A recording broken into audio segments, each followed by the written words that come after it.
But one thing specifically, Jay, that we want to talk about today is the lunar vehicle, not the module, but that's in relation to some of the stuff we're going to talk about. But the actual buggy. Yeah, the buggy, the rover. The rover, yes. Yeah, the rover and the module, but the rover in particular. Yeah, we want to talk about the rover. You want to go through the process, and we actually have an article from Popular Science. Popular Liars, Science.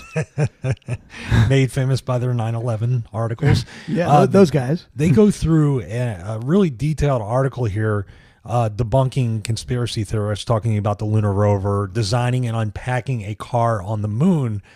And once again, just like some of the 9/11 stuff, they sort of raise more questions than answer the questions they're trying to snuff out the fires about. Right. No pun intended. No, of course not. Or the snuff. Snuff out, right? I got what you're saying. Yeah, but no, it's very interesting because what we found in here was a document from 1970, I believe, from NASA with a lunar roving vehicle operations handbook.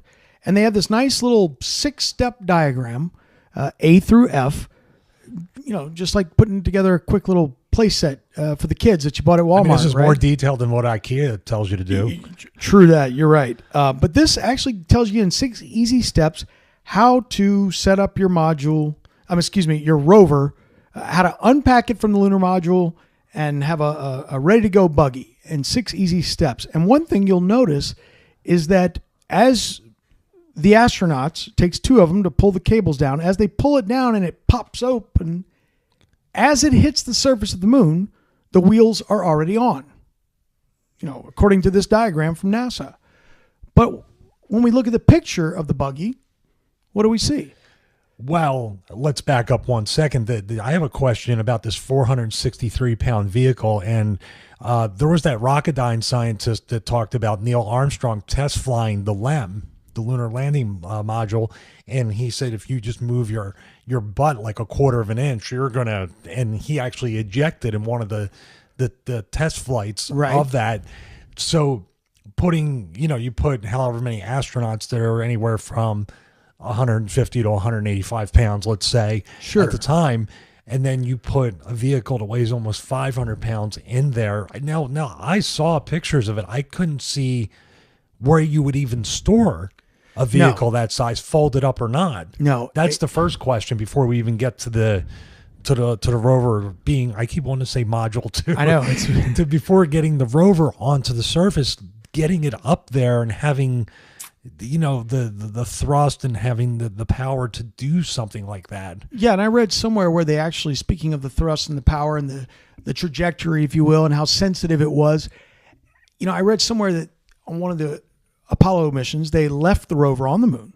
And I'm thinking to myself, okay, so on the way back in the module, you're 500 pounds lighter.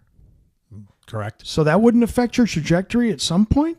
I don't know. I think it would, right? Because you're coming down with the rover and the 2 astronauts. You're going up without the rover. Well, that's why it just miraculously went up without any thrust. Cool, right? That's why they didn't need the thrust, because they lost the buggy. Yeah, there was no crater or anything. So gotcha. But yeah, of course, naturally. But you pointed this out to me earlier, and I know other moon hoax theorists have as well. But when you look at several of these pictures of the buggy, we notice something about the tires and the moon dust. Well, there's 2 things. The number one thing which people know about is that there's no tracks. And what you described, which is how they unfolded and unpack the rover, there should be some tire tracks. Now, in relation to that, point number 2 or exhibit 2 of this is that none of these pictures are anywhere near the landing module. Yes. So you're not seeing any tracks, and you're not seeing the module where it was unpacked and rolled out onto there. So there should be, at least in most of these pictures, one which the Earth, my God, it looks photoshopped as hell. But yeah. Well, in looking at this, if you ask the guys at Popular Science or whomever, hey, where are the tracks? Their answer could be, well, it was set up right there and it hadn't rolled yet, right? Correct. But if that were the case, we can tell by this NASA diagram on how to get your little buggy out of the lunar module, then the module would be right there. I mean, it would be right there next to it, because the only time you wouldn't have those tracks is right when you pulled it out. So if that's the case, what'd they do? Move the module out of the way for the picture? No, well, they would have rolled it. Well, okay, then where are the tracks? And it wasn't a separate container. Well, of course, then you're saying, how the hell did you rocket up a container and then land it? And the container should be in the shot as well. Right. So I guess the overall point we're getting at here is, in this picture of this rover, there should be either tracks present in the dust or the lunar module right next to it as it was unpacked. Not neither. Well, you did make a point too. This is almost 500 pounds, 463, I think, 463 pounds. So that could not make tracks, but a certain other thing up on the moon that had tracks did make very heavy tracks in the surface. Yeah, the astronauts. Yeah. I mean, the astronauts themselves. You can look at this picture right here and see all of those footprints around it. So let's just say the answer to the where are the tracks from the buggy question someone says is, oh, well, it blew off. It blew away. They don't stay. Oh, okay. Well, then the tracks from the astronauts stay, but not the tracks from the buggy, which is heavier? And they were deep. Right. Deep boot tracks. Right. Yeah. So that doesn't make sense. Let's make this point too. The astronauts were in the rover. Oh, yeah. So you have even more weight in the rover. Right. So if one guy drives the buggy, you're talking about 600 to 700 pounds, in this buggy right here. So my question is where are the tracks? And if there's no tracks present, where is the lunar module? Show me one of those two, and I'll believe that this buggy is on the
NASA claims that during the Nixon administration, between the years 1969 and 1972, 12 astronauts walked on the surface of the moon and returned safely to Earth.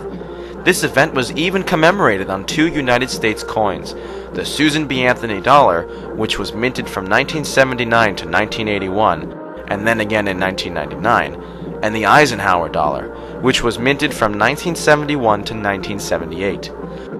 The reverse sides of both of these coins were based on the Apollo 11 insignia and show an eagle landing on the moon with the Earth in the background. Okay, engine stop. We copy you down, Eagle. Houston, Tranquility Base here. The Eagle has landed. Roger, Tranquility. We copy you on the ground. You got a bunch of guys about to turn blue. We're breathing again. Thanks a lot. The belief that men actually walked on the moon is shared by the vast majority of the world's population. There are no high-profile scientists, astronauts, or officials that have openly expressed any doubt as to the reality of this alleged accomplishment. The only exception to this is former United States President William Jefferson Clinton. In his autobiography, My Life, published in 2004, he states on page 156, "Just a month before, Apollo 11 astronauts Buzz Aldrin and Neil Armstrong had left their colleague Michael Collins aboard spaceship Columbia and walked on the moon, beating by 5 months President Kennedy's goal of putting a man on the moon before the decade was out. The old carpenter asked me if I really believed it had happened. I said sure, I saw it on television. He disagreed. He said that he didn't believe it for a minute, that them television fellers could make things look real that weren't. Back then I thought he was a crank. During my 8 years in Washington, I saw some things on TV that made me wonder if he wasn't ahead of his time." To simplify, what Clinton says is that a gentleman expressed doubt in the Apollo claims, and he wonders whether that gentleman was correct. Now, exactly what is a former two-term United States president doing, wondering about the authenticity of the greatest technological achievement in the history of mankind? An event that had marked the legacy of his own boyhood hero, JFK. We choose to go to the moon in this decade and do the other things, not because they are easy, but because they are hard.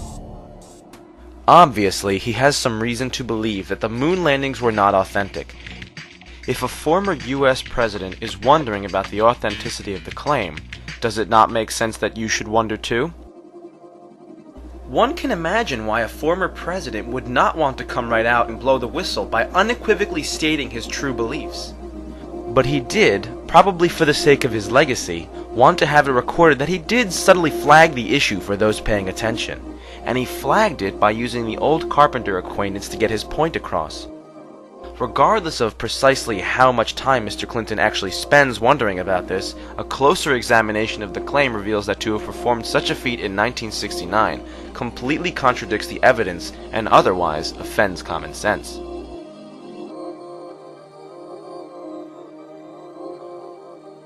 Port stage pushed. Engine arm is destined. Okay, I'm going to get the pro. 99, proceeded. 3, 2, 1. Ignition. Run away, Houston. Vector good. Ag start. Good over. The last alleged mission to the moon was Apollo 17, which NASA says took place in December of 1972. Since then, absolutely no country claims to have sent astronauts or even animals more than 400 miles above the surface of the Earth. In recent years, Space Shuttle astronauts completed a trip wherein they attained a maximum altitude of 365 miles.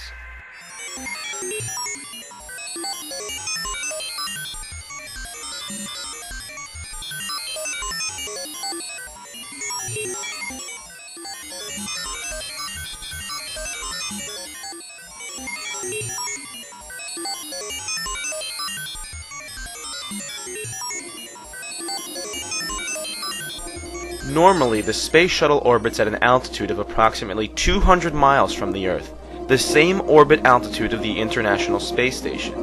Now, you might be asking, why exactly is this maximum distance from Earth relevant to our discussion? Well, let's put it this way. The Moon is 240,000 miles away from the Earth. The diameter of the Earth is 8,000 miles. This puts the Moon at about 30 Earth diameters away.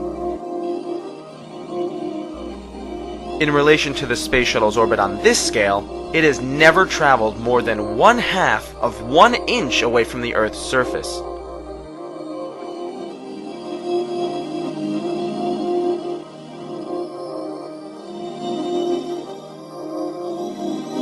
Six, 5, 3 main engines up and burning, 2, 1, and liftoff. Just getting into orbit is no small feat, as is illustrated by the fact that in all of recorded history, only 3 countries, the United States, China, and Russia, have been able to put a human just into orbit and never being more than 400 miles from Earth.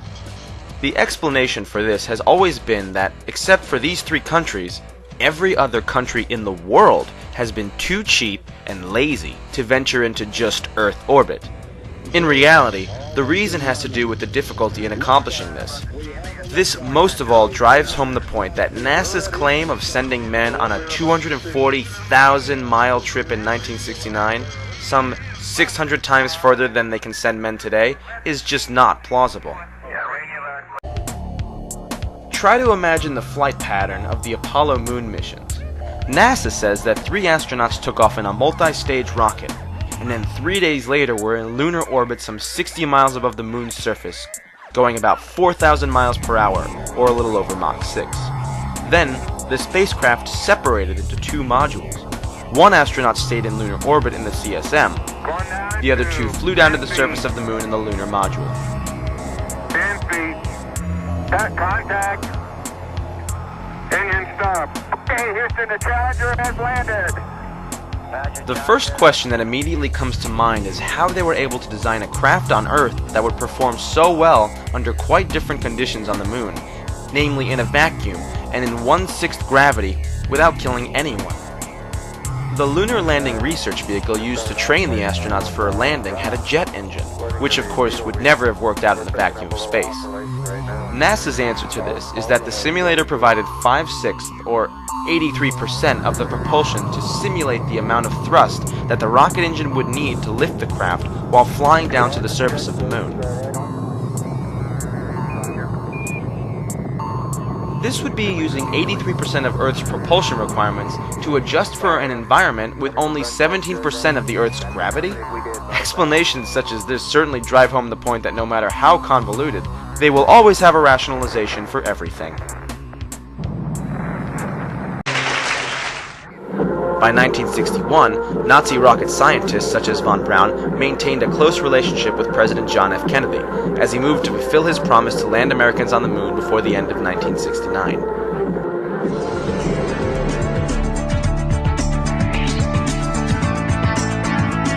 Yet today, NASA says it will be 2018 before we go back to the moon, despite having supposedly been there over 35 years ago.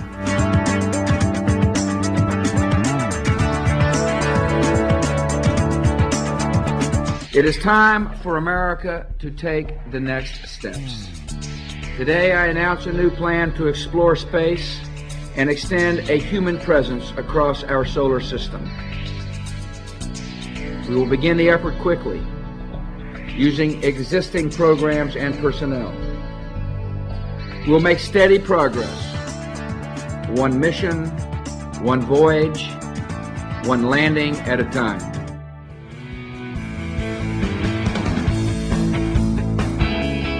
Our third goal is to return to the moon by 2020 as the launching point for missions beyond. Beginning no later than 2008, we will send a series of robotic missions to the lunar surface to research and prepare for future human exploration.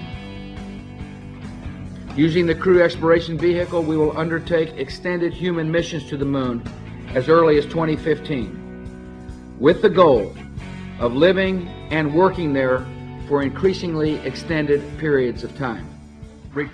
Would we ever consider it reasonable if there were a 40-year span between the first and second trips across the Atlantic Ocean? Why such a late date? In 1953, von Braun wrote a book on how to get to the moon, titled Conquest of the Moon. On page 14 of his book, he states, "It is commonly believed that man will fly directly from the Earth to the moon, but to do this, we would require a vehicle of such gigantic proportions that it would prove an economic impossibility. It would have to develop sufficient speed to penetrate the atmosphere and overcome the Earth's gravity, and, having traveled all the way to the moon, it must still have enough fuel to land safely and make the return trip to Earth. Furthermore, in order to give the expedition a margin of safety, we would not use one ship alone, but a minimum of 3. Calculations have been carefully worked out on the type of vehicle we would need for the non-stop flight from the Earth to the moon in return. The figures speak for themselves. Each rocket ship would be taller than New York's Empire State Building, 1,250 feet, and weigh about 10 times the tonnage of the Queen Mary, or some 800,000 tons. The Apollo program's three-stage Saturn V was only 3,000 tons. The Saturn V was 266 times smaller than it had to be.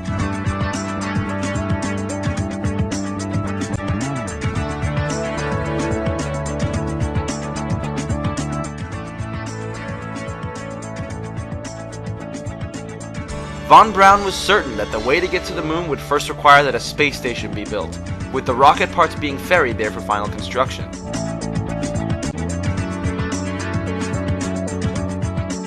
Our first goal is to complete the International Space Station by 2010.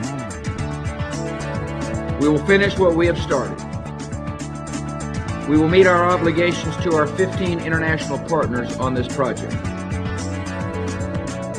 We will focus our future research aboard the station on the long-term effects of space travel on human biology. Research on board the station and here on Earth will help us better understand and overcome the obstacles that limit exploration. Through these efforts, we will develop the skills and techniques necessary to sustain further space exploration. The constructed vehicle would then launch from the Earth's orbit rather than its surface. The Saturn V used only 3 fuels: liquid oxygen and kerosene in the first stage, and liquid oxygen and hydrogen in the upper stages. No exotic new fuels were invented to bring down the fuel requirement.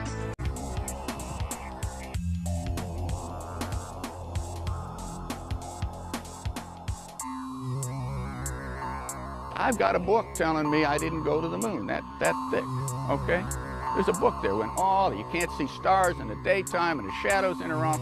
I don't give a damn about all that. Remember too, while the thousands of NASA employees did help them achieve Earth orbit, beyond that, all information fed to the press and public was from the government, and there was no independent reporting. That's one small step for man, one giant leap for mankind. But is there a smoking gun? Yes, there is. It has to do with the camera shots of the Earth. Hello, Apollo 11. Houston, Goldstone says that the TV looks great. Over.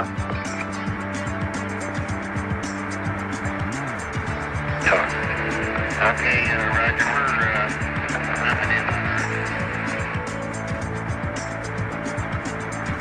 Hello, Apollo 11. Houston, did you copy? Over. Although it is likely that the astronauts were on the Saturn V rocket when it took off, it seems that they stayed in low Earth orbit for the duration of their missions.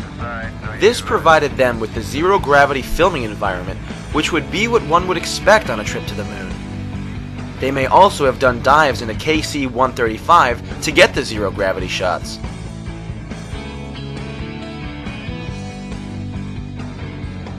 Yet there is one segment that clearly shows the behind-the-scenes chicanery that is going on. At one point, the crew says they are 130,000 miles out, or just halfway to the moon. Roger, Houston, Apollo 11. Calling in from about 130,000 miles out. And we'll zoom our camera in slowly. They say that they have the camera pointing toward the only window that is facing the Earth. Unfortunately, we only have one window that has a view of the Earth, and it's filled up with the TV camera, so your view now is probably better than ours is. Yet you see something come between the camera and the Earth. South America becomes invisible just off beyond the Terminator or inside the shadow. They are caught in a lie right there. Had the camera been in the window as they stated, then nothing should be coming between the camera and the Earth. We should not see any light in the upper left corner of the screen either. Of course, whenever the Earth was clearly seen vanishing behind the window, the view of the Earth was always from a cutaway shot, in which no astronauts were present. Well, that's about all is reasonable without getting hot and sweaty. All right, Roger, we copy.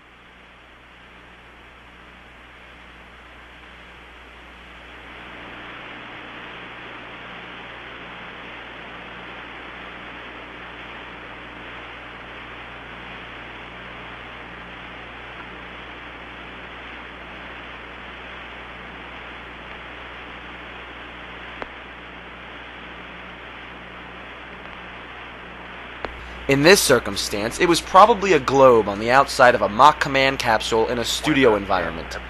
But in this other video, it is easy to see how a different method of trick photography was used. They had placed a transparency over the window to make the window look like the Earth. You can actually see a corner of this transparency pulled away from the window when the lights come on. Can't quite make out who that had.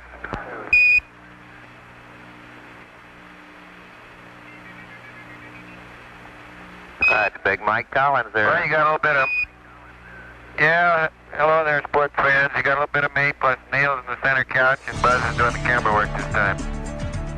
Roger, it's a little dark now, 11. Maybe a bigger f-stop might help.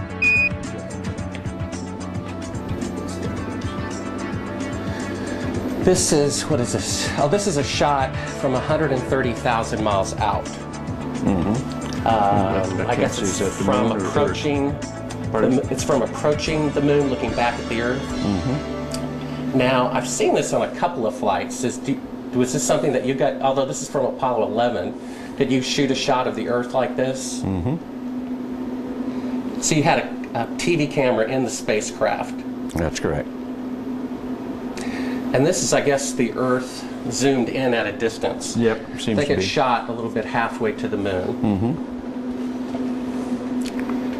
Now it's kind of, now I guess the cloud cover looks. That's what you're looking at. Now what is that right there? What is what?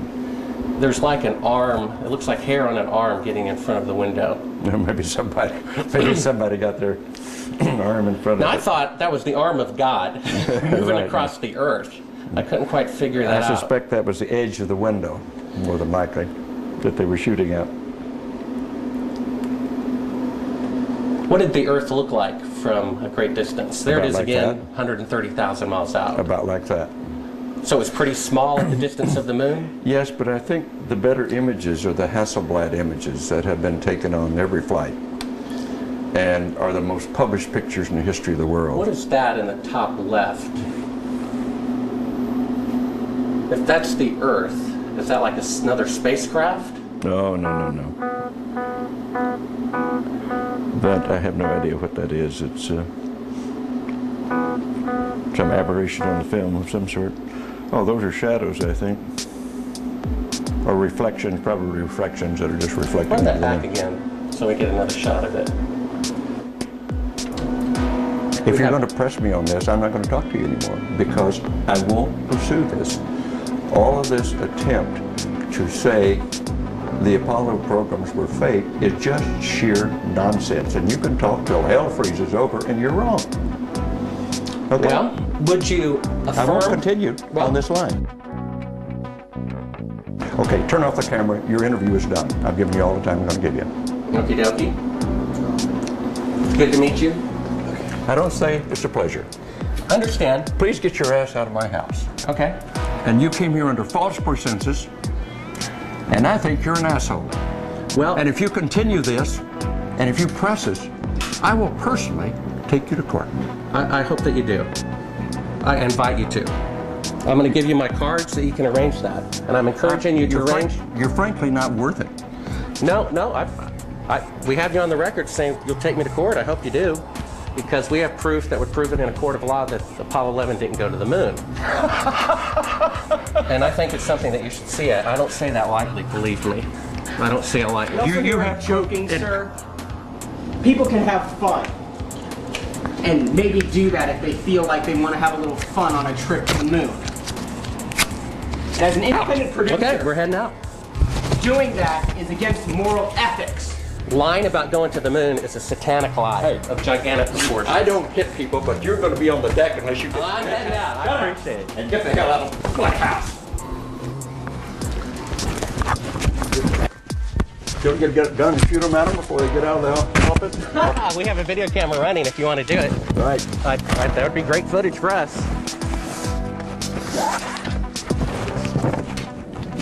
See you later. In court, I hope. Want to call the CIA? Have them whacked. So I'm prompting you. That is why they wanted the interior. You believe in UFOs? You believe we've been visited by? Well, why do you want to believe this? I know for a fact. I've had this analyzed, and this is the window, and it's dated by an atomic clock at the Goldstone tracking station, which is on the tape.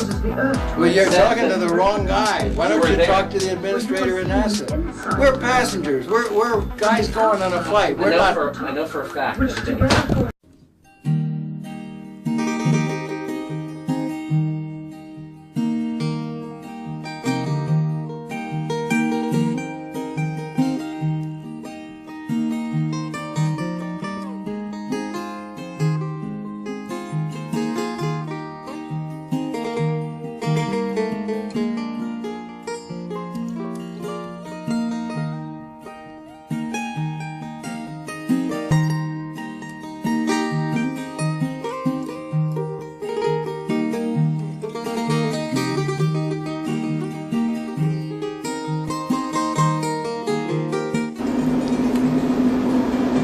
What did the Earth look like from a great distance? There it is again, 130,000 miles out. About like that. So it's pretty small at the distance of the moon? Yes, but I think the better image.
Buzz Aldrin's violent reaction is not surprising, considering the hundreds of thousands of dollars he has made by defrauding people, selling his personal memorabilia.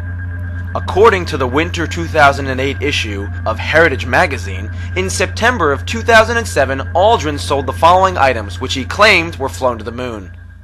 A medallion for $15,535, a silver dollar for $31,070, a chart for $71,700, and a handwritten note for $179,250. Not all of the Apollo astronauts profiteer off this lie, but Aldrin is certainly the worst offender.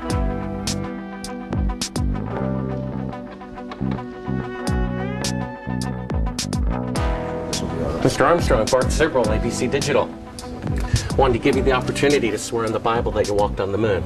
Will you put your left hand on the Bible and swear to God that you walked on the moon? Gentlemen. Mr. Sibrel. Yes? If you really walked on the moon, why would you not do that? So why don't you just put the into the record in the argument and put your hand on the Bible, swear to God you walked on the moon. Mr. Sibrel, knowing you, that's probably a fake Bible. Really? Well, no, it's a real Bible. You have the opportunity to have $5,000. The meeting is not open. Well, you have $5,000 cash. You can give it to charity if you swear on the Bible that you walked on the moon. Please I have give the it to tape. charity. It'd be fine. Why don't you swear to? Why not? Why won't you do it? So why don't you put your hand on the Bible and swear to God that you walked on the moon? Mr. Sibrel has made a fool of himself in front of the world. Now, if you want to not believe it, it's okay. You know, it's okay. It's a better story. It just happens to be a lie. That's all. I probably would have done what the other 6 did because I'm just as stubborn as anybody else. And I said, I don't need to prove to you that I went to the moon. I know I went. Well, I know for a fact you didn't walk on the moon. I've seen the footage. That's fine. It's okay if you know it. Do you understand that? You can have any opinion you want. That's what's wonderful about this country. You can believe anything you want. And it's okay with me, for sure.